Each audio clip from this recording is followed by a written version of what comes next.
Hey everybody, welcome back to more Escape Galapagos here at the Florida Aquarium.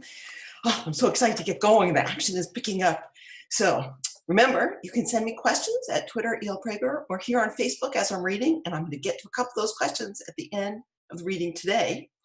And just a little recap, Ezzy and Luke and their father have discovered that the bad guys who hijacked their ship are poachers. And now Ezzy and Luke have to go out hiking while their father stays on board to help the bad guy. So we'll see what happens next.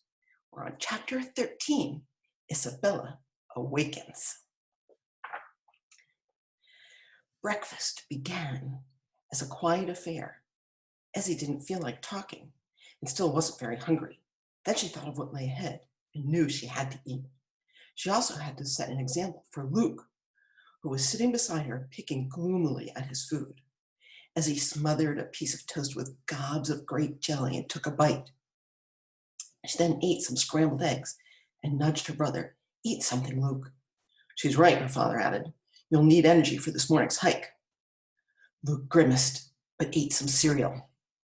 A little later, while Ezzy was getting ready for the morning excursion, her father brought her his backpack and explained what was in it. When she was all set to go, Ezzy knocked on the other cabin to see if Luke was ready. Dr. Schuyler walked his two kids toward the stern. In the lounge, Ezzy stopped to look at a wall map of the Galapagos. "Where are we exactly?" she asked. Her father pulled out the day's program. It also had a map on it. He compared the two and then pointed to the west coast of Isabella, about midway between the northern and southern tips of the island. "This morning's hike is here, at Urbina Bay." Ezzy remembered the captain saying there was a village on the island. She thought back to its location, but unfortunately, the spot was far from Urbina Bay. She looked for another landing site nearby. If there was one, it wasn't on the map. Once on the stern deck, her father wrapped Ezzy in his arms. He bent down and drew Luke in close. "Son, I want you to do everything Ezzy tells you to, okay?" "Yes, Dad. I know this is scary, but everything is going to be okay. I'll help John with the animals and then see you later." Maybe I can stay here with you," Luke said, choking up. He smiled warmly back. "No, son, I need you to look after your sister. You know how she is with the wild animals and all." Luke nodded. "Yeah, I need you, buddy," as he told him. "We'll see Dad in no time, I hope," she thought. "Okay, one more hug and off you go," their father said. "I love you both very much." As he could tell, he was working hard to hold it together. She grabbed Luke's hand and squeezed it as they headed down the stairs. Giovanna was waiting for them with 2 life jackets. She led Ezzy and Luke into the first Zodiac, leaving the ship. The usual cast of characters were already aboard, including the elderly Joneses and Aiden with his family. "Where's your father?" Aiden's dad asked. Ezzy tried to think of an explanation for why he wasn't there. Then Giovanna jumped in. "Dr. Schuyler sprayed his ankle yesterday, and he's staying on board to rest it." "Oh, what a shame," Aiden's mother commented. "You're telling me," as he thought. Just before they pushed back from the ship, one of John's men, dressed as a naturalist, jumped aboard. He had a dart gun and a pack slung over his back. He nodded to Giovanna and then stared directly at Ezzy and grinned. "Uh-oh, that's not good," she thought. It was another warm, muggy day in the Galapagos. The seas were a little choppy, and some puffy clouds hovered over the island of Isabella. They headed toward shore. Ezzy looked back at the Darwin Voyager, wondering if she'd ever see the ship or her father again. Then she turned to Luke. He looked so small, sad, and vulnerable. It was all so unfair. He'd already lost his mother, and now this. Her anger bristled. Her father was a good swimmer and super smart.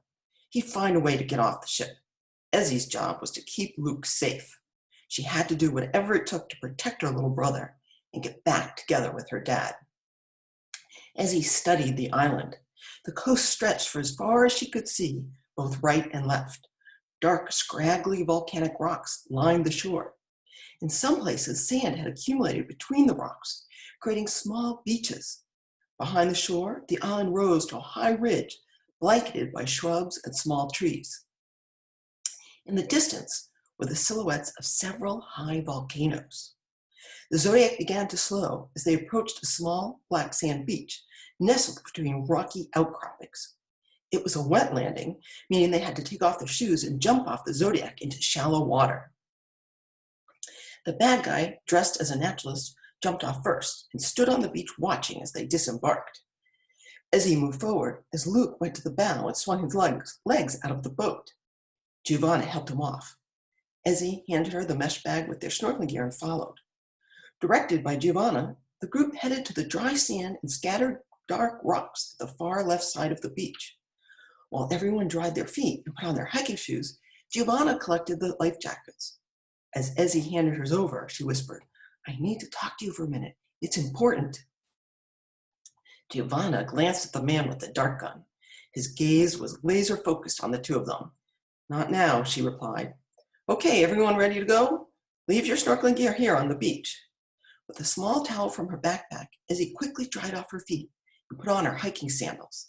She nudged Luke to do the same. He had been staring at a second group of men who had landed and were arranging their collecting gear. A few minutes later, Giovanna led the group to a packed dirt trail behind the beach. She stopped and directed their attention to the green bushes beside the path. "Take care with these plants. They have nasty spines." Ezzy pulled her brother forward. "Come on, Luke, let's go." Right behind them was John's goon. Clearly, the guy had been told to watch them.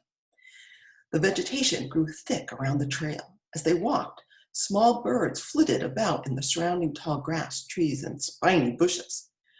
The group soon stopped in a small, open, circular area. Giovanna pointed to a wide, leafy tree with a base that split into several thin trunks. Tiny green apples hung from its branches. "This is a mansion eel tree, also known as poison apple. The tree's sap will cause a severe rash, so stay out from under it, and the apples are poisonous, though the giant tortoises love them." She scanned the area and pointed to a small, low tunnel carved into the underbrush. "That's the trail of a giant tortoise. Keep an eye out for them. They resemble large dark brown boulders. Also watch your step on the trail. The giant tortoises like to use the trails to get around, and they leave exceptionally large droppings behind." Ezzy thought about the tortoise poop and the poison apple tree. She wondered if fake naturalist guy behind them might be hungry. How about a little apple snack? She didn't think he'd actually fall for the old wicked witch poison apple trick, but it was a pleasing thought. They continued down the trail. Most everyone in the group was peering into the underbrush looking for giant tortoises. But Ezzy was busy trying to figure out when and how she was going to explain things to Luke, and then how they were going to avoid going back to the ship.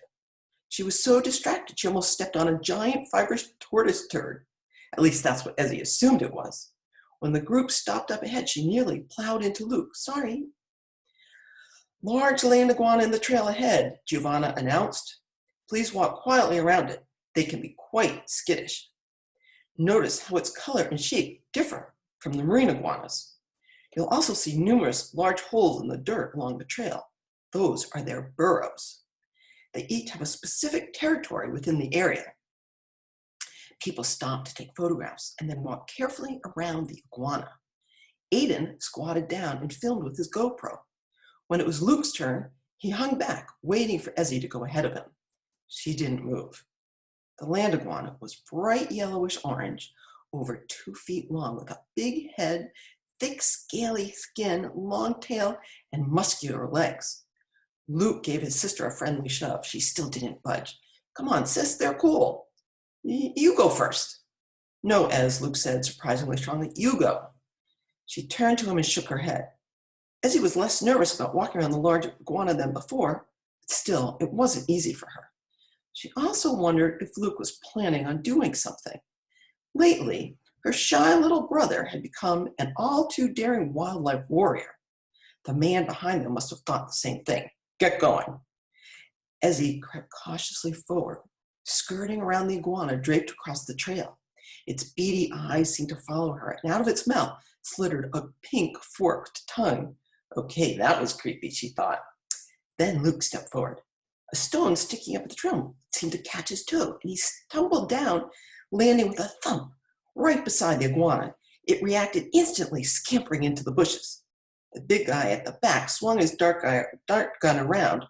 From the ground, Luke turned to him and shrugged. Sorry, I tripped. As he quickly helped Luke up, and they ran forward to catch up with the others. Luke, what are you doing? She whispered. Sis, I tripped. Really? Uh-huh.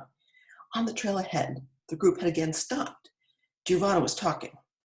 This is a female, probably about 70 years old. Luke and Ezzy joined the group and looked to see what the naturalist was referring to. In the middle of the path, lumbering toward them, was a big, dark, brown, giant tortoise. Ezzy now understood why people mistook them for boulders. The giant tortoise's dome shell must have been 3 feet wide, and it stood over 2 feet tall. It had thick, short, leathery legs, a small head, and a surprisingly long, skinny neck. What Ezzy found most surprising was just how wrinkly its tanned face and neck were. They looked ancient and in serious need of heavy-duty anti-aging cream.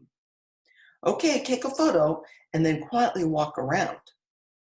Each person silently approached the giant tortoise and then passed by. Aiden squatted down to get a shot of the tortoise's aged face. Unexpectedly and with surprising speed, the animal extended its long, skinny neck and head out toward him. Startled, he fell back onto his butt. It was a much-needed moment of humor, and Ezzy couldn't help but snicker. Even Luke giggled. Aiden stood up, wiping the dirt off his shorts. Ha ha! Luke stopped in front of the tortoise, and the guy behind him said, "Don't even think about it." Ezzy couldn't imagine what the guy thought was going to happen. The giant tortoise wasn't about to run away anytime soon, no matter what her brother did. It probably weighed a ton, and it moved. It was slower than molasses. Her dad probably would have said something like slower than Kool-Aid. Thinking of her father brought a wave of emotion. Ezzy's anger and determination blossomed back to life. She clenched her fist and stared angrily at John's thug. Luke watched the giant tortoise and then closed his eyes as if willing it to somehow run away. He made his way slowly around it, and Ezzy followed. The man behind them pulled a small radio from his pocket. "There's one of them turtles in the trail up ahead." He paused, staring at Ezzy. Luke, "Nothing I can't handle." "It's a tortoise," Luke snarled, "not a turtle." The trail snaked through a forest of green-leaved, skinny trees. Soon they came to an open, grassy area, or field.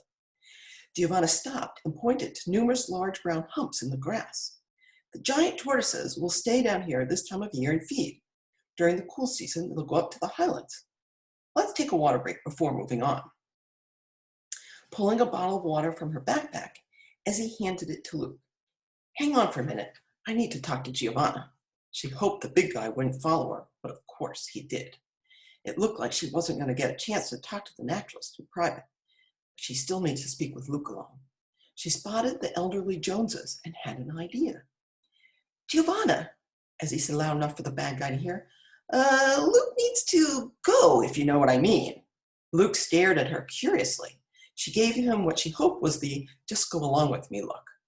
Giovanna pointed to a cluster of bushes at the edge of the field. "You can go behind there if he needs to, but don't go far." Ezzy walked back to her brother and whispered, "Come with me and pretend you need to pee."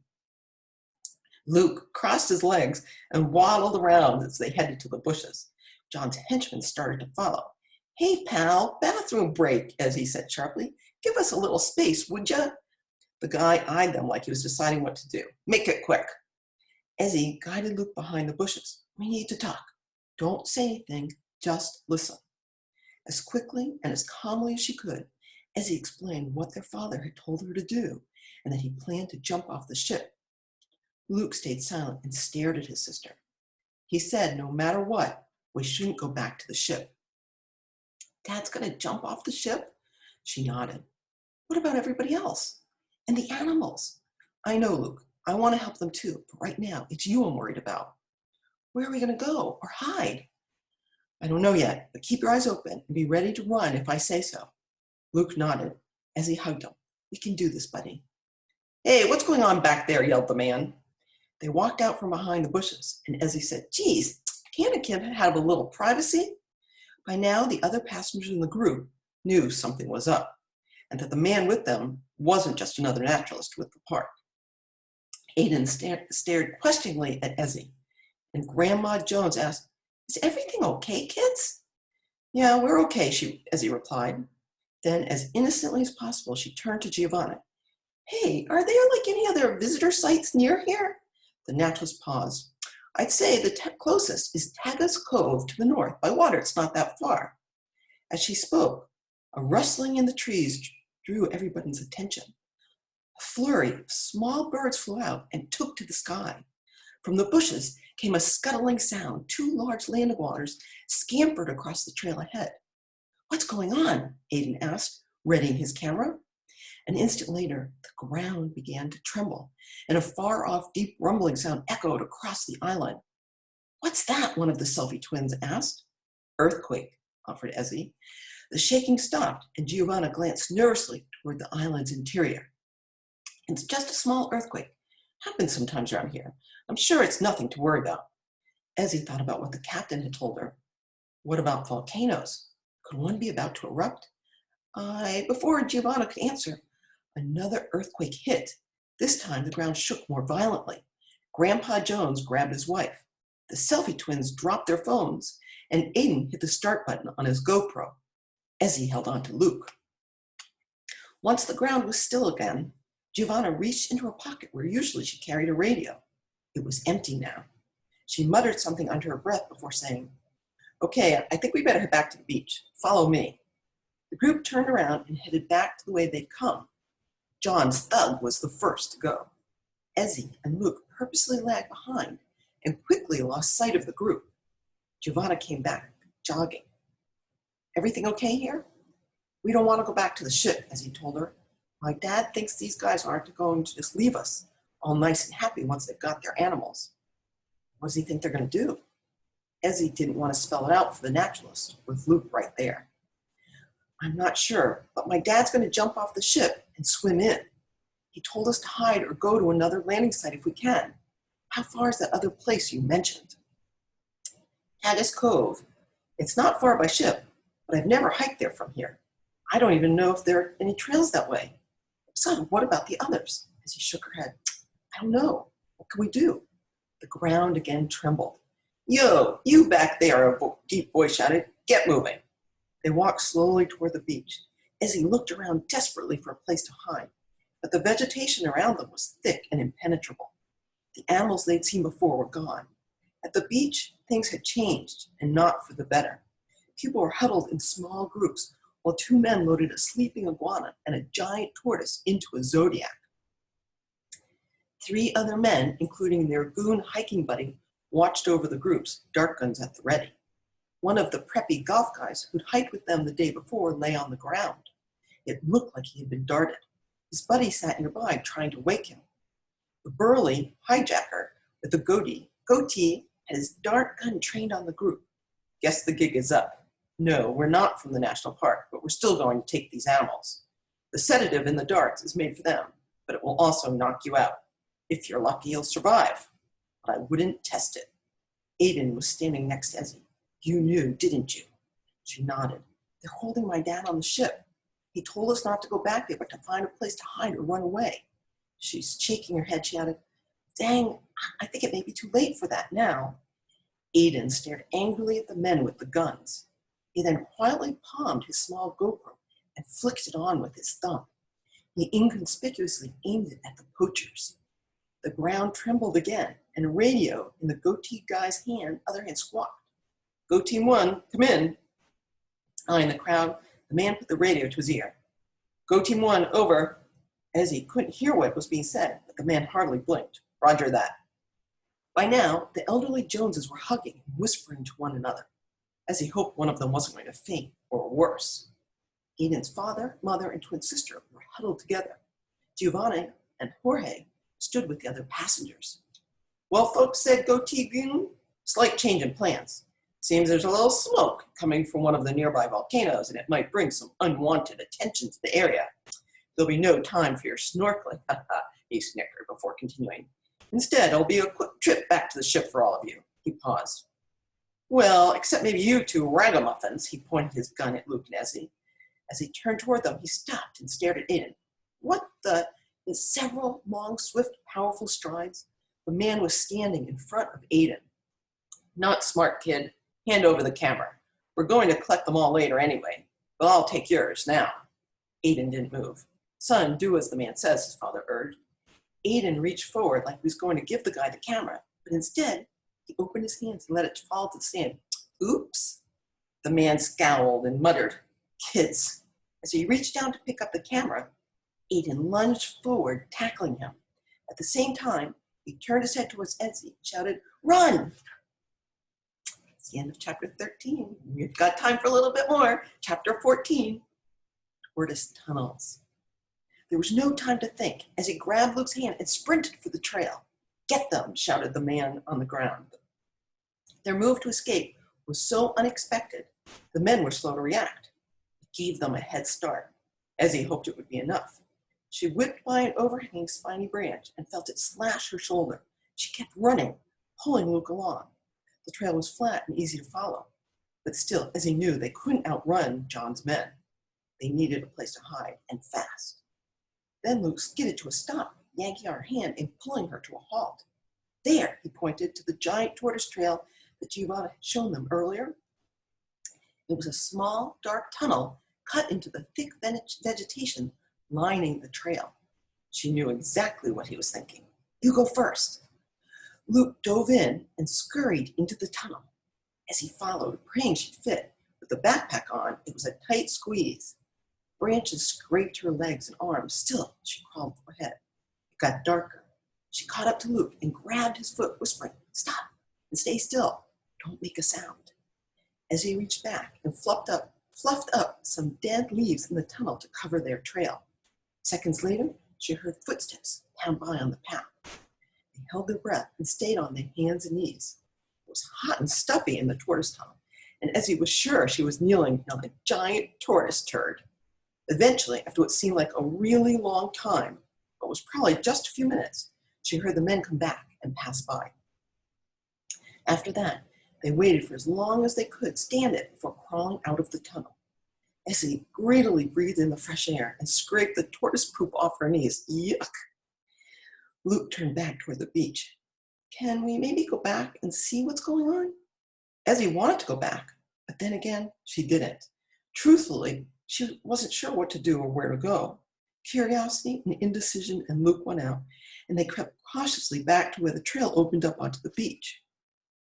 They crouched beside some bushes and peeked out. The beach appeared empty, and in the distance, a pair of Zodiacs were motoring away back toward the ship. That was a relief. Then, as he caught sight of Aiden, he was sitting on the sand where he'd tackled one of John's men. He had his hand pressed to his leg and looked a little woozy. As he ran over him, Aiden, what happened? Why are you still here? Luke joined them and pulled a water bottle from his small backpack and handed it to him. Thanks, Aiden said, taking a gulp. When I jumped that guy, he got a shot off and it nicked my leg. Guess I was lucky. I didn't get a full dose of whatever's in those darts. He raised his hand. Blood seeped out of a raw red gash across his thigh, just below his shorts. Taking off her backpack, Izzy removed her dad's first aid kit. Here, let me help. Why'd they leave you here? She cleaned and bandaged the wound. Aiden explained what happened. After you two left, thanks, by the way, as he said. Yeah, Luke nodded. If something bad happened, I figured it was better that at least you two got away, Aiden said. Anyway, after you guys hightailed it out of here and I'd been shot at, everyone else was too scared to say or do anything. Giovanna and Jorge tried to keep everyone calm. I don't think they wanted anyone else to get hurt. Those men just about threw that one unconscious guy into the Zodiac. Then they loaded everyone else into the boats to take them back to the ship. How come they left you here? As he repeated. They said they wanted to teach me a lesson and that they planned to send a team back to find you two and that I'd be collected then. So what's going on? Who are these guys? As Ezzy started to explain, the ground again shook and they heard more rumbling in the distance. That can't be good, Aiden said. Then Luke pointed to the Darwin Voyager. Look, two Zodiacs were racing back toward the beach. Uh-oh, as he said, that's definitely not good. She turned to Aiden. Can you run? He stood up and tried his leg. I think so. Where? What about the others and my family? I've been thinking about that. I think our best bet is to go to the other landing site Giovanna told us about and try to flag down another ship. They can radio the park, local police, or whoever to get help. What about Dad? Luke asked. We'll leave him a message. She didn't want to add in front of Luke if he makes it off the ship. How? Luke said. With what? Ezzy hadn't figured that part out, or how they were going to get to Tagus Cove. Aiden limped over to a big black rock to their left. Before Giovanna left, I saw her doing something over here. Maybe she was leaving some supplies or something. Ezzy and Luke followed him around the rock. It was about the size of a big gravestone with a jagged top and wide base. She's one smart cookie, Aiden said, staring at the back side of the rock. On a flat section of the dark rock, someone had drawn an arrow in what looked like white chalk, and below it had written Tagus. The arrow pointed along the coast to their right. Sitting on a tiny shelf in the rock was a pencil urchin spine, like the one Luke had picked up on Espanola Island. Luke grabbed the urchin spine and quickly drew a heart. Inside he scratched, "For Mom, so Dad knows it's us." The Zodiacs were getting closer. "Let's go," Ezzy urged. Aiden looked unsure. "Do you have a better idea?" He shook his head. They took off on the soft sand, following the arrow. Aiden limped along, doing his best to keep up. They were headed toward a stack of dark volcanic boulders at the far end of the beach. As he ran, she didn't think or worry about avoiding any animals or their poop. They were the least of her concerns now. She needed to get away from John's thugs and find help as fast as possible. So now they are on Isabella Island. There's a volcano erupting, and John's thugs are headed back to the island to chase them. It's getting serious now. So we'll have to see what happens next time. But before we go, I wanted to get to a couple of questions that people sent in last time. So Victoria asked, what kind of fish do flightless cormorants and penguins eat? Oh, that's a great question, Victoria. Cormorants, they actually like to eat octopus, and they'll eat little fish, but octopus are their favorite. Now, penguins, there's a little fish in the Galapagos called a slima. It's found only in the Galapagos. It's kind of like a sardine or anchovy. It's a little fish, and the penguins love to eat little slimas and little fish like that. So another question we got was Aaron, and Aaron wanted to know what kinds of places the poachers sell if there are still poachers in the Galapagos, where do they sell the illegally caught animals? Well, sometimes poachers try and sell them on the exotic animal market. So if they can smuggle them out of the Galapagos, they could try to sell them to people who might collect exotic animals or to shops that might sell them to others. Unfortunately, it still goes on. And Aaron also asked, what can we do to stop that? Well, Aaron, one of the biggest things we can do is not buy exotic animals that are being sold either in pet shops or by private sellers. And also, if you see somebody selling an exotic animal that shouldn't be sold, to report that to the police because it is illegal. So again, thanks everybody. Please send in more questions. I love answering questions, either here or at Twitter at E.L. Prager. Thanks again, the Florida Aquarium, for being our host, Tampa Bay STEM, the Munson Foundation, Celebrity Cruises, and their great Galapagos naturals for some of these photos, and to Tumble Home Books. Okay, we'll see you next time. Same place, same time. Bye, everybody.